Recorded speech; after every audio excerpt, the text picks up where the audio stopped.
Mr. President, Senator from Iowa. today is the 40th day of the government shutdown. It's been so long, a recap is in order. As I've said before, Iowans don't plan their lives around what we do here in Congress. But the Democrats' failure to support a clean, bipartisan funding bill has caused pain, suffering, and uncertainty for the American people. Let's remember, it's Democrats who caused the shutdown and got us into this mess.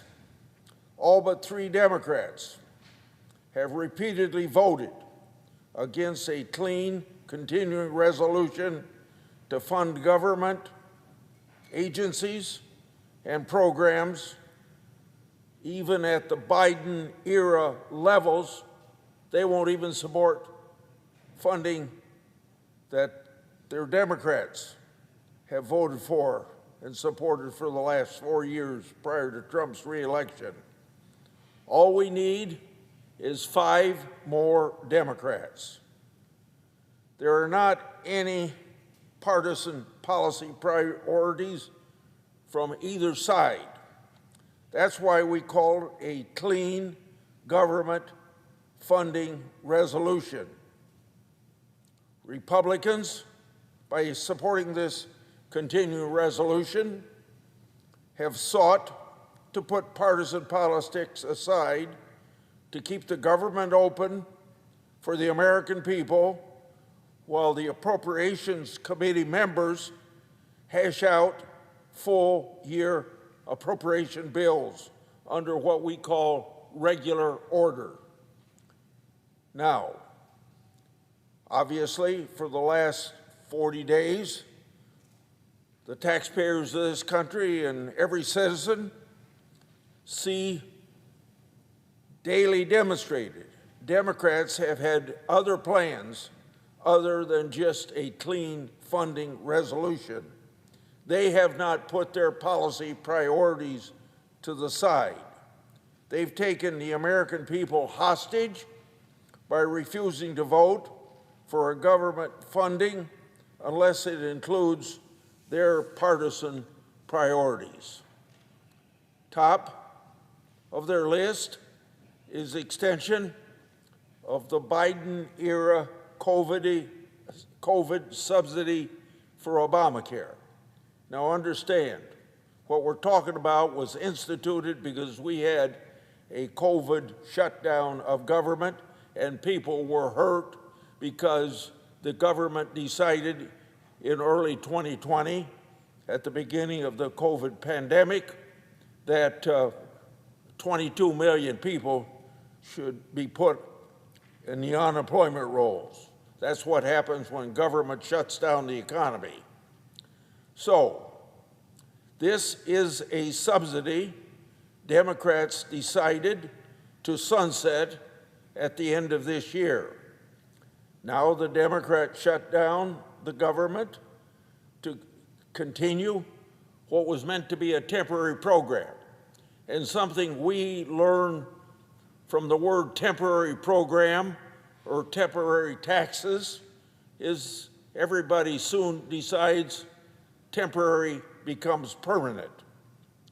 These expanded subsidies that go back to the beginning of the COVID era go to big insurance companies for Americans over 400% of federal poverty level.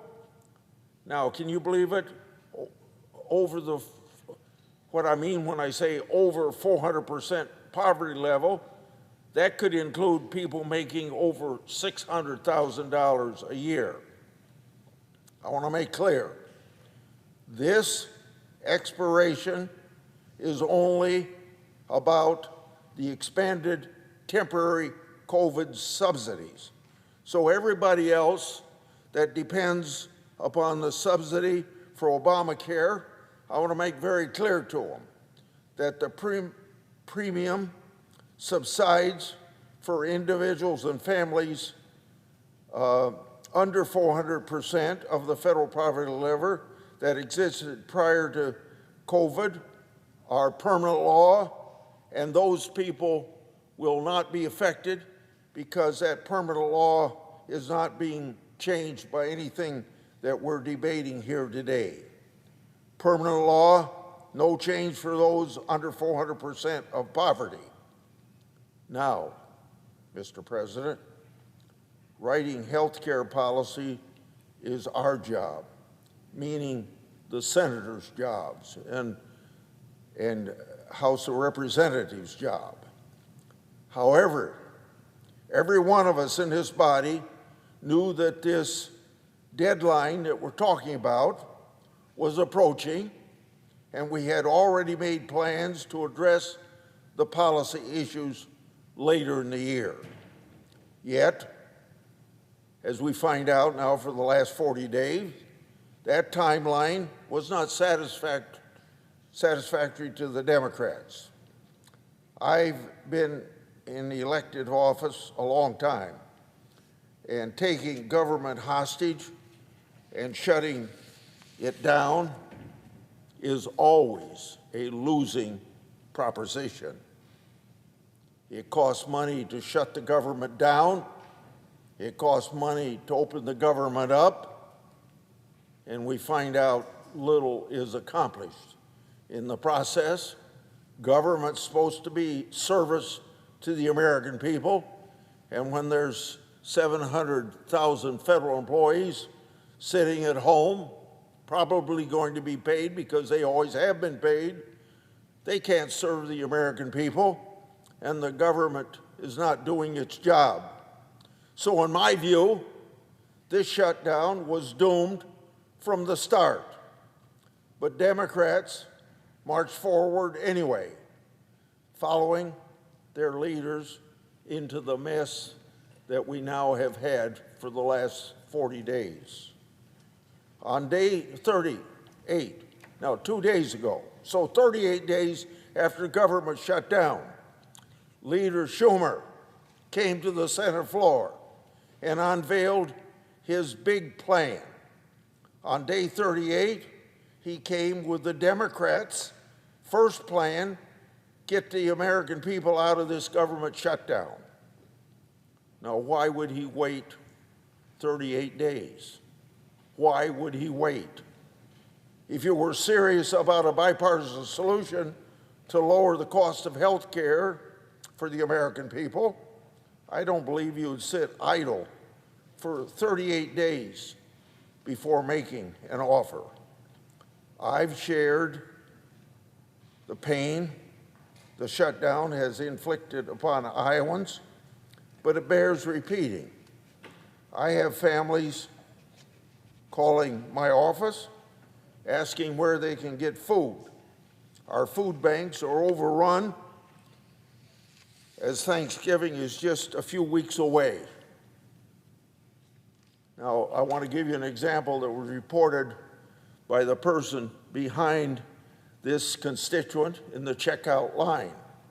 One of my constituents, while grocery shopping at Walmart in Marion, Iowa, was left with no groceries for her family when she found out at the cash register that her food stamps were not on her debit card. That kind of uncertainty has real-world impacts. The realization brought this constituent to tears, it was reported to me. And why wouldn't you go into tears? Let's just take a moment to think about how you would feel coming home empty-handed from the grocery store and the stress it inflicts on families. Perhaps your kids are crying because they're hungry.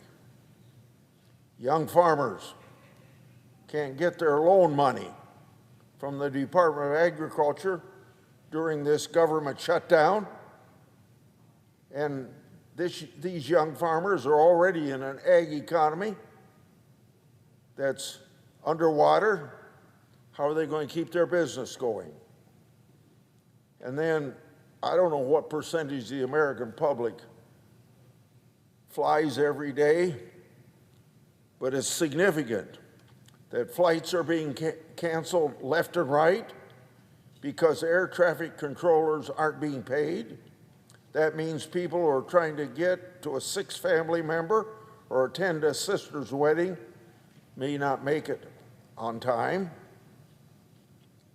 Law enforcement, including our own Capitol Police that we rub shoulders with every day here, are working overtime and not being paid. The entire federal workforce is not being paid. 3 million people who have families and bills to pay. Now, that's just 4 or 5 examples. Unfortunately, the list could go on. I often say Washington, D.C., right where we're standing now, this town and the people that are in it live and work in an island surrounded by reality. I've been begging Leader Schumer to give just 5 Democrats the go-ahead to join us in a common sense, clean funding bill. Let me remind you that Democrats voted for this same structure of a clean funding resolution at least 13 times during the 4 years of President Biden. So I would ask them, what's wrong with voting for a clean funding resolution during this year and during this shutdown, or to prevent this shutdown? The answer is the American people elected a new president, and that president is not a Democrat. Well, elections have consequences. In a democratic republic, the will of the people is exercised by voters, and congressional leaders must respect that and live with the consequences. It's past time the Democrat leaders cut loose their members who want to work in a bipartisan way. Iowans at my town meetings want more bipartisanship out of Washington. They're cynical that all we do is fight and nothing ever gets done. I try to educate them on how it's not as bad as what they see on TV, and senators really do want to legislate and serve the American people. So let's roll up our sleeves, get the job done. The American people deserve better. I yield the floor.